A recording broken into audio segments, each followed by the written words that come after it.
Los reptilianos. El dios serpiente, el vendedor de seguros y la mentira más exitosa de la era de Internet.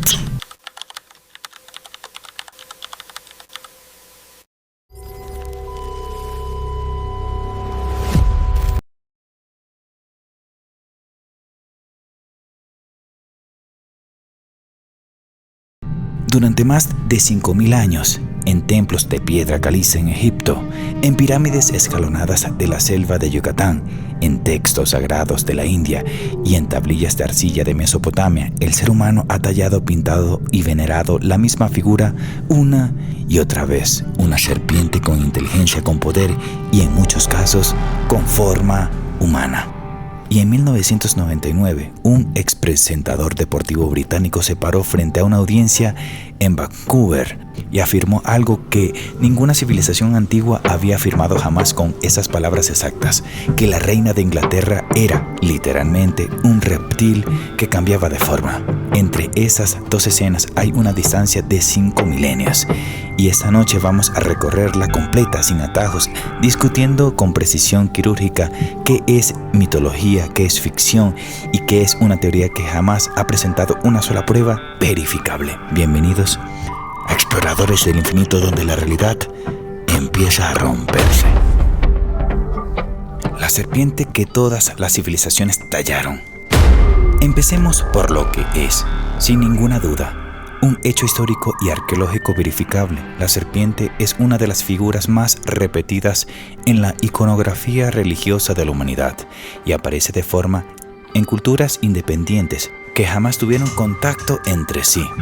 En Mesopotamia, en el poema babilónico de la creación conocido como el Enuna Elish, la diosa primordial, Tiamat, es descrita como un ser gigantesco asociado al mar y al caos, con rasgos de dragón o serpiente marina, vencida por el dios Marduk, para dar origen al mundo ordenado.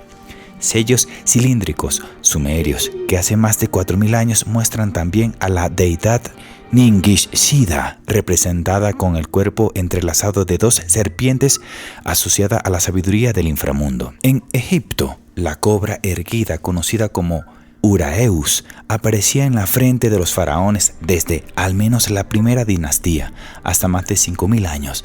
No representaba una amenaza, representaba a la diosa Badjet, protectora del poder real, capaz de escupir fuego contra los enemigos del faraón. Ningún egiptólogo discute este significado.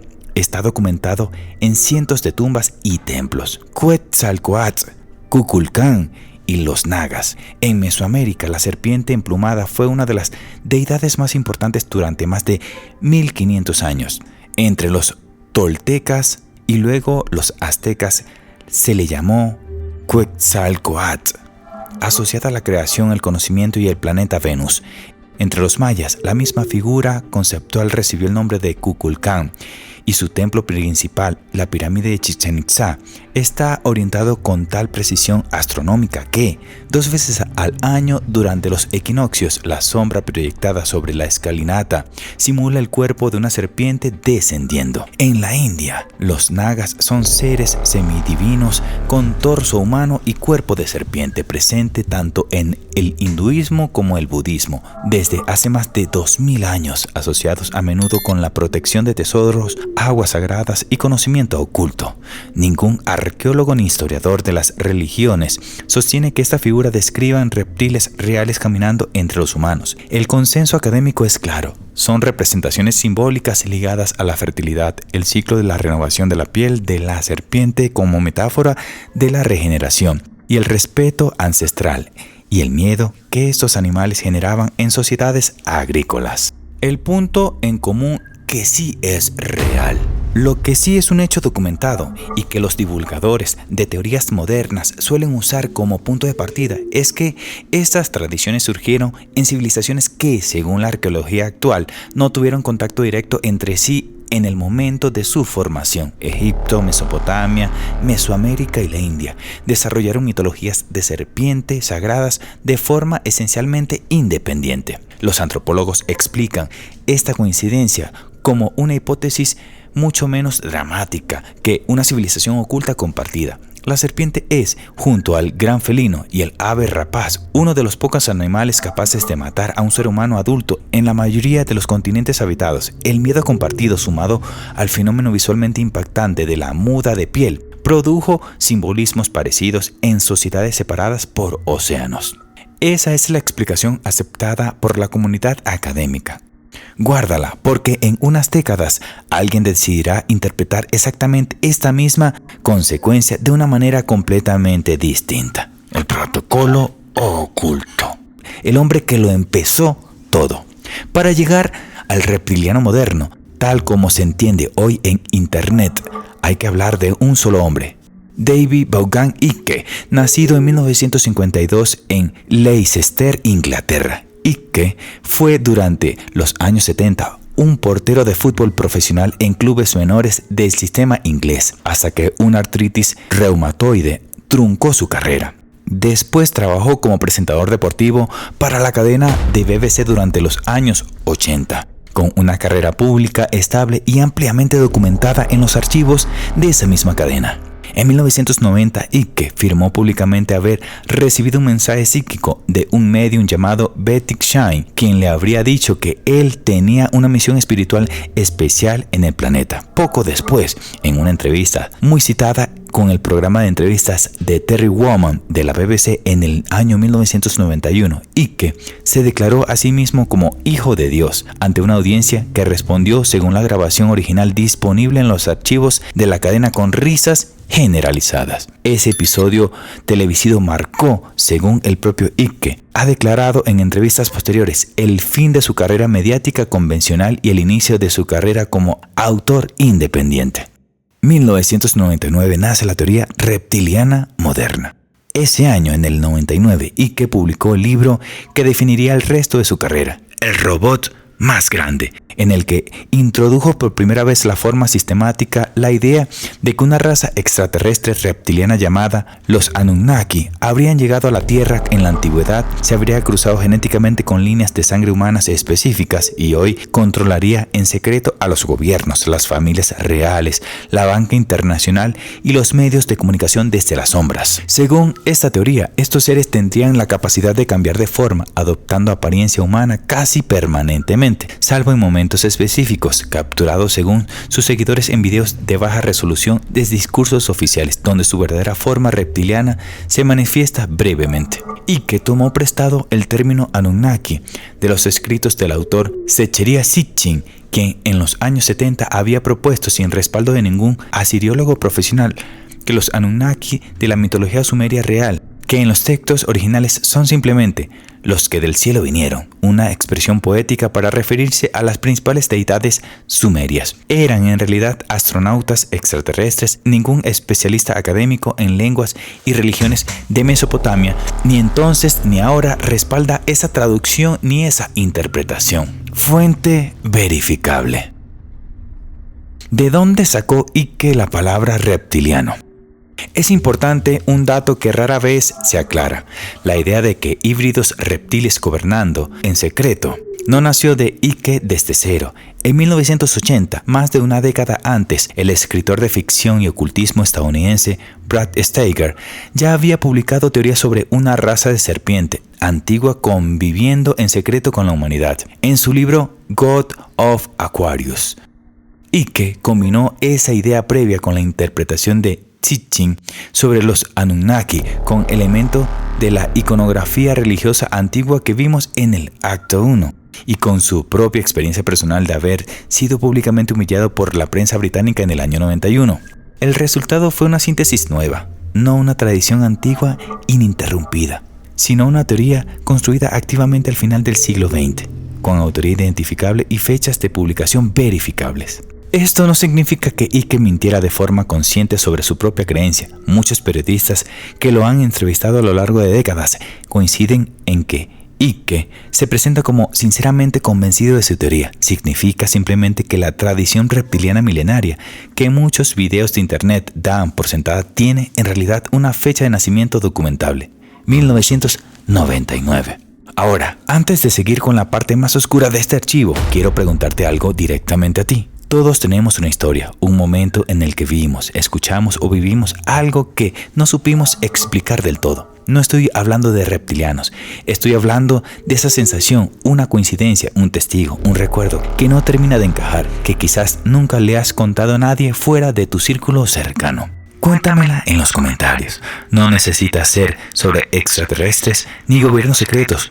Puede ser cualquier cosa que te haya dejado con una pregunta sin respuesta. Voy a leer los comentarios de este video con calma. Y las historias que nos dejen aquí, vamos a elegir una para desarrollar el próximo archivo desclasificado de Exploradores del Infinito. Y si tu historia es la elegida, te voy a mencionar directamente al inicio del próximo capítulo.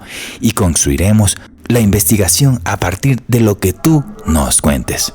Este canal existe también gracias a lo que ustedes traen a la mesa. Así que no seas espectador esta vez, sé parte del archivo. Ahora sí sigamos, porque lo que viene en el acto 3 es donde la ficción, la psicología y la evidencia o la falta de ella chocan de frente. La conexión prohibida. ¿Por qué el cerebro humano ama esta historia? Aquí es donde la psicología, no la ufología, tiene más que ofrecer que cualquier video de YouTube. Los científicos cognitivos han estudiado durante décadas por qué ciertas teorías conspirativas se propagan con tanta más fuerza que otras. Y la teoría reptiliana reúne casi todos los ingredientes identificados. Primero, la opofenia, la tendencia natural del cerebro humano a encontrar patrones y conexiones incluso en datos aleatorios o no relacionados. Un parpadeo prolongado de un político frente a las luces de un estudio de televisión ralentizado y repetido en un vídeo puede parecer a ojos entrenados para buscarlo antinatural. Segundo, el sesgo de la proporcionalidad. Los estudios de psicología social documentan que los seres humanos tendemos a asumir de forma intuitiva que los eventos de gran escala, una crisis económica global, una guerra, una pandemia, deben tener causas igualmente grandes y deliberadas detrás. Una causa simple como el error humano o la codicia ordinaria resulta, para muchas personas, insatisfactoriamente pequeña frente a la magnitud del evento. Fuente verificable.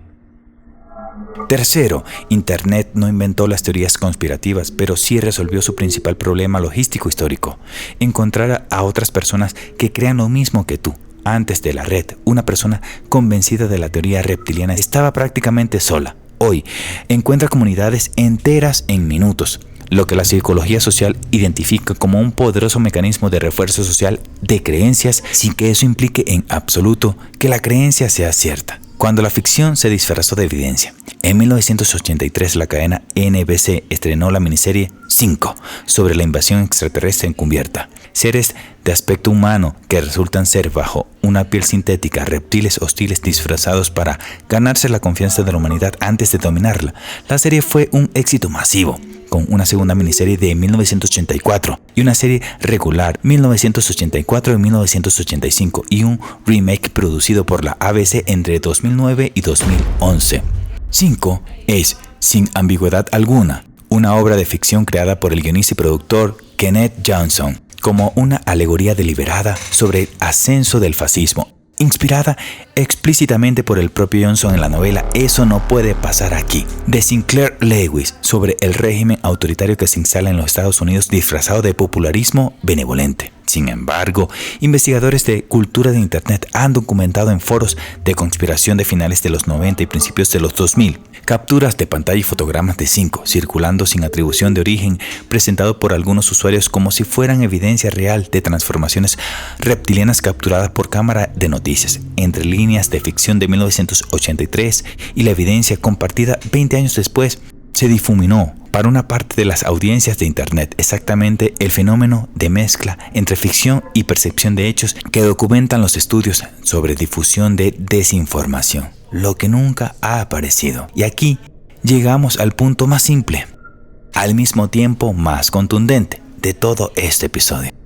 Han pasado más de 25 años desde la publicación de la teoría reptiliana moderna de Icke y más de un siglo de fotografía y filmación disponible al público. En ese tiempo, no existe un solo resto biológico, hueso, tejido, muestra genética que haya sido presentado ante una institución científica independiente y verificado como perteneciente a un ser reptiliano humanoide. No existe una sola fotografía o grabación de video que haya superado un análisis forense independiente como auténtica evidencia de una transformación de forma humana de reptil. Ninguna agencia espacial, universidad o academia de ciencias de ningún país del mundo ha presentado jamás documentación que respalde la existencia de una especie así, ni de un programa de investigación sobre ella. No existe un solo documento gubernamental desclasificado y autenticado, ni de la CIA, ni del Pentágono, ni de ningún otro organismo de ningún país que mencione una infiltración reptiliana en instituciones humanas. Esto contrasta de forma deliberada este guión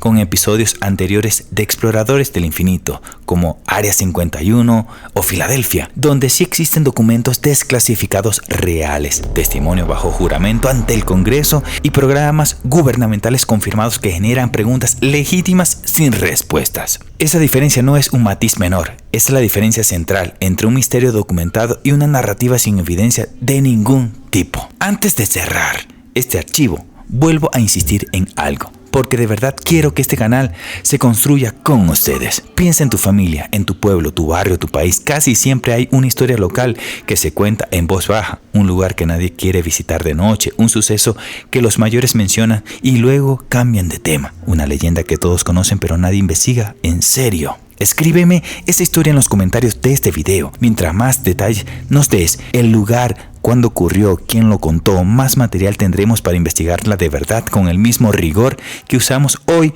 con los reptilianos. Voy a elegir una gran historia de las que dejen aquí abajo para convertirla en el próximo episodio de Exploradores del Infinito. Y si es la tuya, vas a escuchar tu nombre o tu historia mencionada al comienzo del próximo capítulo. No hace falta que sea espectacular. A veces las mejores investigaciones nacen de las preguntas más simples. Déjala en los comentarios, yo me encargo del resto. Lo que sabemos con certeza: en Exploradores del Infinito somos rigurosos con los hechos. Esto es lo verificable. Es un hecho que múltiples civilizaciones antiguas sin contacto documentado entre sí desarrollaron mitologías de serpientes sagradas asociadas al poder, la sabiduría y la creación. Es un hecho que la teoría reptiliana moderna, tal como circula hoy en internet, fue formulada por David Icke a partir del año 99, combinado con ideas previas de Brad Steiger y Zecharia Sitchin, que ningún especialista académico respalda. Es un hecho que la ficción, particularmente la miniserie 5 del 1983, precedió y probablemente influyó en la imaginería visual que muchas personas asocian hoy como evidencia reptiliana. Y es un hecho.